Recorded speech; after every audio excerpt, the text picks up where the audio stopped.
He stole, he drank, he napped. Finally, he was arrested in Boston. And one night, the night he was captured, he was under the care of the ruthless Boston jailer. And at that night, Jack had a visitor.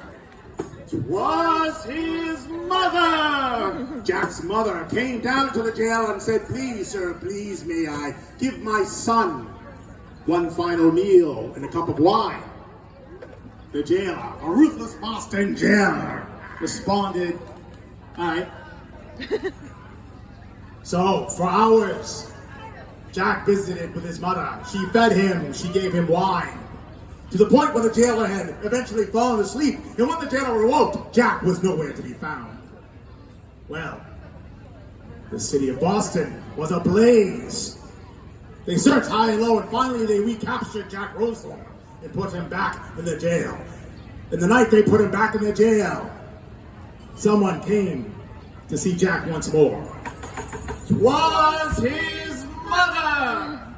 Jack's mother came down once again and pleaded with the jailer to say, "Please, sir, please, may I give my son one final meal and one final cup of wine?"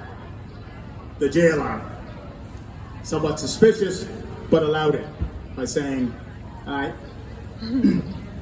So for hours, once again, Jack's mother fed him, gave him wine, consoled him, until the jailer once again had fallen asleep. Once again, that next morning, Jack was gone. By this time, this was heard all over Boston, where they were saying he was a practitioner of the dark arts.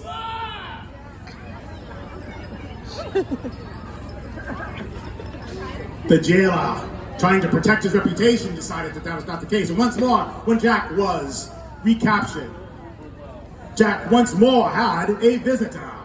It was his mother! Now by this time, you figure the jailer's probably caught on to something. But once again, she appealed to the jailer and said, "Please, sir, please, may I give my son a final cup of wine?" The jailer said, "Wait, you may feed your son." So for hours, they visited. For hours, she fed him a lot of wine, and a lot of food. Where she got it, I have no idea. So for hours, the jailer tried to stay awake.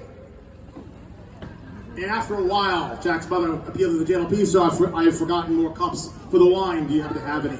The jailer said, "Yes, I do. I will go get them."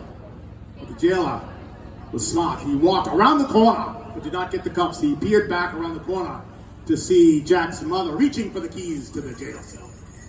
Very deftly tipped the keys off the hook. Unlocked quietly, unlocked the jail cell to let her son out. Well, the next morning, Jack Rosethorn was brought to the gallows to be hung on the morrow, and hanging next to Jack was his mother! Keep a weather eye! A round of applause!